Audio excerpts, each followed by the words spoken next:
কি হলো?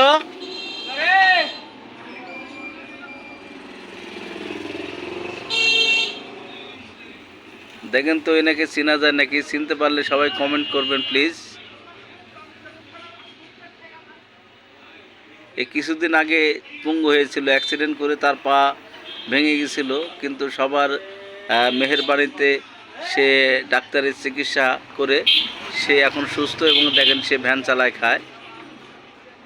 আপনারা সবাই দোয়া করবেন সে যেন কর্ম করে খেতে পারে, যেহেতু তার বাল বাচ্চা আছে, বউ সওয়াল আছে। ছেলে অবশ্য খুব ভালো, সে এখন একটা ভ্যান কিনে কর্ম করে খাচ্ছে।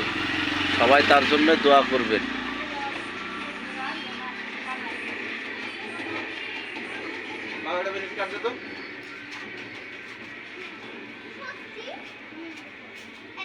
হ্যাঁ